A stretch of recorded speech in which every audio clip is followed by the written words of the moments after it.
মাফ করবো আমাদের। আপনারা অনেকে হয়তো ছিলেন, অত ছিলেন না আমারে, আমি তো গ্রামেরই সন্তান। তাই হোক, আলহামদুলিল্লাহ আজকে একটা মোবারক মজলিস আবার সুযোগ পেয়েছি আমি, আলহামদুলিল্লাহ আল্লাহ তৌফিক দিয়েছেন। আসলে আমরা যারা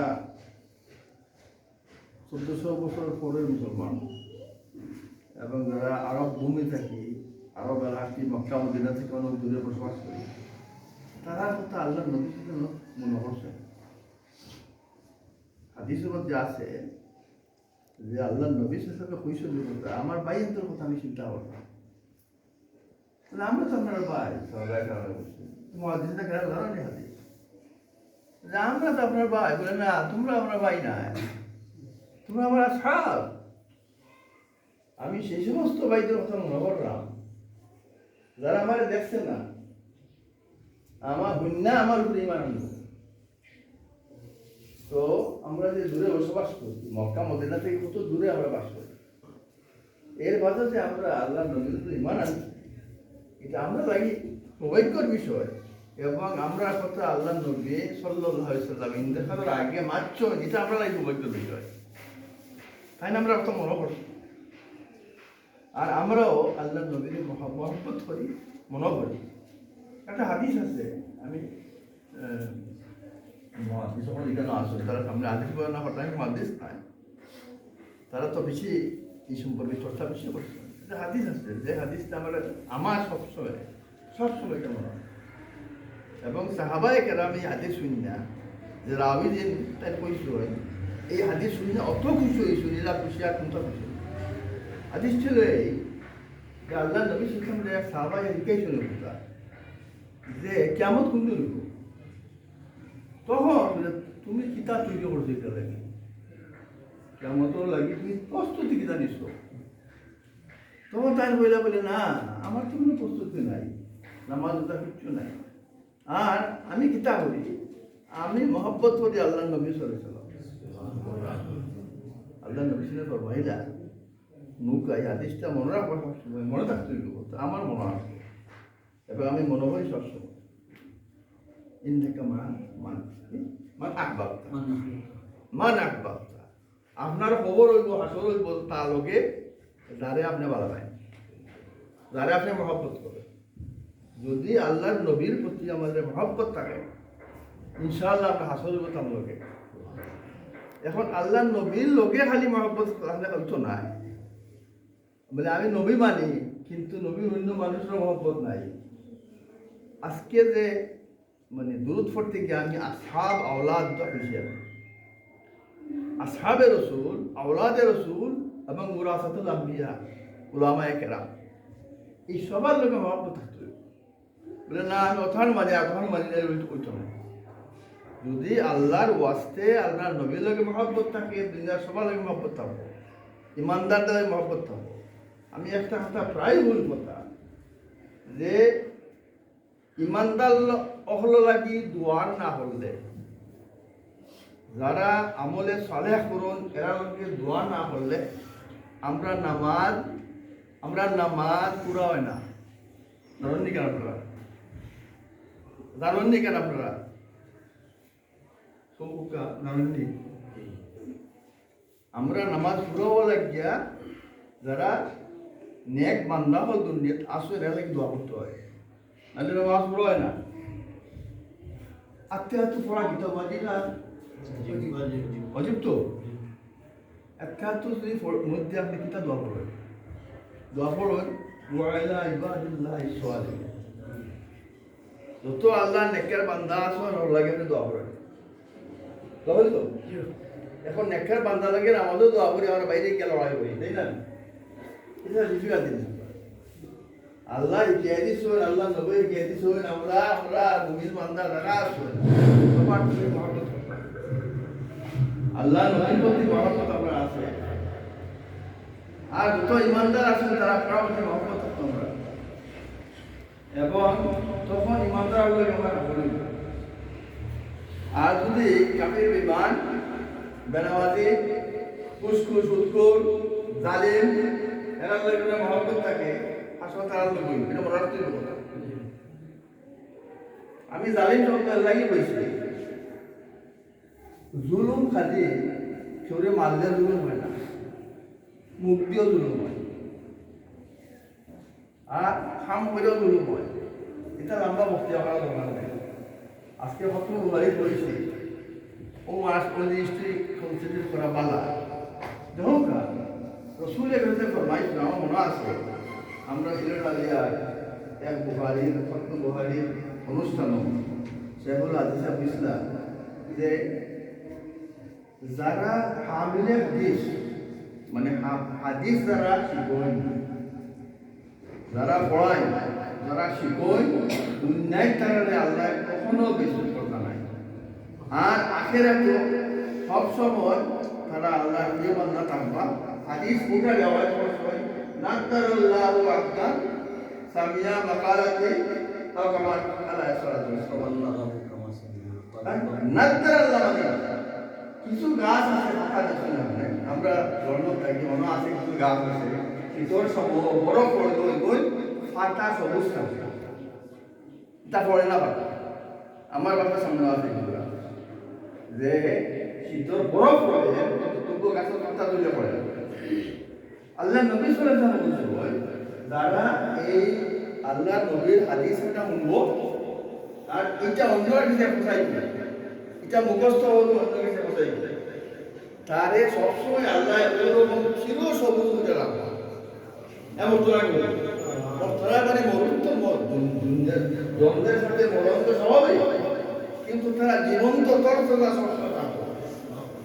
আলহামদুলিল্লাহ আমার দুলা ভাই আল্লাহ সাদাউর রহমান রকম রাহিমাহুল্লাহ তাআলা তানে মাদার উন্নতি হয়েছে। আর আপনারা হাদিস শিখাইরা হাদিস শিখরা এটা একটা খুবই আনন্দের বিষয়। যে নবী সাল্লাল্লাহু আলাইহি ওয়াসাল্লামে আমরা নাইছো দোয়া করব, আমরা জানতাম আমরা মানলাম। সুতরাং এখানে আমরা আমি মহিলাদের যে মাদ্রাসা চিন্তা হলো, আমরা অনেকে মনে করি বেদিনটি কোরআন হাদিস আলিম কিন্তু পৃথিবীতে প্রথম মহিলাদের ইউনিভার্সিটি মরক্কো ফাতিমা নামে এক মহিলা, পৃথিবীতে প্রথম ইউনিভার্সিটি মহিলাদের জন্য হয়েছে মুসলমানরা দিচ্ছে মরক্কো, ফাতিমা নামে এক ভদ্র মহিলা দিচ্ছে। এখন আমরা মহিলা আমরা কিভাবে আল্লাহ নবী সাল্লাল্লাহু আলাইহি ওয়াসাল্লাম আল্লাহ নবী সাল্লাল্লাহু আলাইহি ওয়াসাল্লাম হাদিস যে তলবুল ইলমে ফরিদত আল্লাহ নবী মুসলিমে বা মুসলিমা মহিলাদের জন্য তলব আলী আলিম হইতা পুরুষরা এখানে নাই, মহিলারা আলিম হইতা এখানে আল্লাহ নবী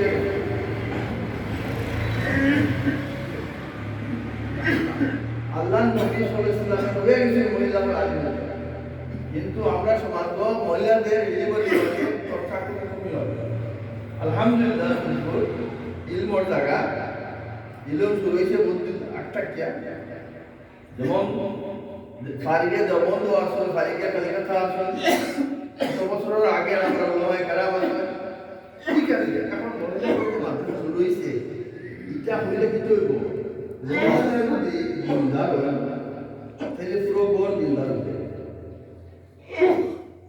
মহিলারা হাজব্যান্ডে কিন্তু দিনদার মাইতে পারবে ইজিলি কাজে ওরা চেষ্টা করবে, আর বাচ্চারা তো দিনদার করবে।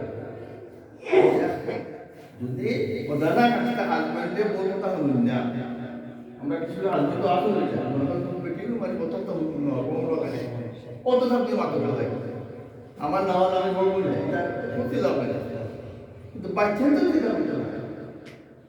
সুতরাং যদি আমরা চাই বালা সমাজ তাহলে মহিলাদের ইসলামী মানি এটা খুবই জরুরি। আলহামদুলিল্লাহ কেন যে মহিলাদের মাধ্যমে শুরু হয়েছে, মহিলা উলামা আমরা পাইলাম। আমি যখন যা করছি আমি আলিম যা করছি, কারণ তখন এরকম এই চর্চা আলিমর আসেন, যদি থাকতে হয়তো আমি আলিমে পারবো, এটা দরকারই। কিন্তু আমরা এই মহিলা মাদ্রাসা লাগিয়ে এই যে হাজিরি মাধ্যমে হোক আলিয়া মাধ্যমে হোক এটা যে বছর বছর আমার বক্তব্য লাগছে বেশি খরচ কোনো করা দরকার আর মহিলাদের, কারণ মহিলাদেরকে শিক্ষিত করা মানে হইল আলিম বানানি মানে হইল পুরো পরিবারে আলিম বানানি ফিল্ম বানাই না। আমরা দেখে একটা আছে হাজিগুলো বানিয়েও দেবতা ছিলেন, এখন একজন মহিলা যদি আলিম যায় সে যে পুরা পরিবার স্কুল যায় সেটাকে আমরা আলহামদুলিল্লাহ এখানে সহযোগিতা করতাম, দোয়া করতাম, ন্যায় আকিদা, এটা খুবই জরুরি জিনিস। আকিদা মানে হচ্ছে বালা মনোভাব রাখতাম, আমরা কি পয়সা না দিতাম কিন্তু বালা মনোভাব রাখতাম, তাকে অনার করতাম, সম্মান করতাম, এটা খুবই জরুরি জিনিস। আল্লাহ রাব্বুল আলামিনে আমরা যারা তৌফিক দিয়েছিলেন তারা এখানে ভাষা ডাইলা দিতাম। এখন যদি মনোভাব করতাম এই যে মুহাদ্দিস হলো আল্লাহ হাদিস পড়ায় তারা যদি শেয়ার করা তারা গরু ওই হাদিসের উপরে আরো বেশি গবেষণা হয়ে যাইতে হবে এবং হাদিসের ব্যাখ্যা সুন্দরভাবে করতে হবে। তারা ফেট করা আমি জানি না বেতন নেই, আমার মনে হয় ফেট করা বেতন দেওয়া দরকার যাতে তারা আত্মীয় করতে না হয়, এমনভাবে বেতন দেওয়া দরকার যাতে তার সাংসারিক খরচ চালাইব লাগি আমরা না পয়সা দিতে পারি, তারা এটা ব্যবস্থা করা দরকার। আমি জানি না আমার বাগনা মধ্যে আমি দুর্বল কথা হইয়া, কিন্তু এটা খুবই জরুরি যে টিচিং করবো, আমিও টিচিং আসলাম অনেক রিটায়ার, কিন্তু যে টিচিং করবো তার ফেট করাটা হবে।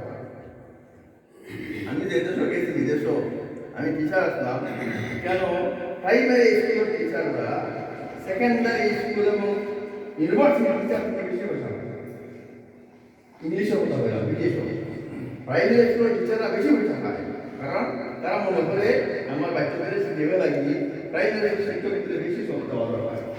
যাই হোক আমি মনে করি কথা টিচাররা ডিফেন্ড করা থাকে তাইলে আমরা পালা হয়ে যান এই চেষ্টা আমরা করতাম। আর যারা পয়সা দিতে পারি না দৈনিক করে সাহায্য করতাম। আর আর আমি দোয়ার মাধ্যম করে আপনারা দোয়া আপনারা মত আল্লাহ কবুল করুক, যে নিজা বিষয় তার কাছে আল্লাহ কবুল করুক, আর সাথে সাথে আপনারা যখন দোয়া করবা লাগে দোয়ার মধ্যে আমরা সামিল থাকবো। আমি আপনাদের ভাই অথবা বাকি অবস্থা আমরা সামিল রাখবা। একটা জিনিস আমরা প্রত্যেক দিন নামাজও কমপক্ষে 17 বার দোয়া করি, 17 বার দোয়া করি যে এই দিন কমপক্ষে 17 বার, মানে ফরজ নামাজ 17 এই দোয়াটা আমরা করি সবসময়। আমাদের এখানে আমাদের লাগে যারা তুমি নিয়ামত দিচ্ছ তারা আমরা চালাও, মানে দিনদার মানুষ যারা আসেন সবাই কেরাম আছেন মানুষের কেরাম আছেন এরা হচ্ছে আমরা চালাবো দোয়া করি আল্লাহ গেছে সকলে মিললে। একটা জিনিস মনে রাখবো খালি দোয়া করলে আল্লাহ শুরু করি আপনারা চালাইতে হবে, আপনারা আমার মেহনত লাগবে। আল্লাহ এই মেহনত এবং সৎপথ ন্যায় পথ টুকাইবার ব্যবস্থা হবে, এই তৌফিকটা আমরা আল্লাহ দান করতাম। আমার এই কথা আমাদের রাজনীতিতে দোয়া করবা, আমাদের দোয়া করবা। أقول قولي هذا أستغفر لي ولكم ولسائر المؤمنين فاستغفروه واتوبوا إليه إنه هو الغفور الرحيم. والسلام عليكم ورحمة الله وبركاته.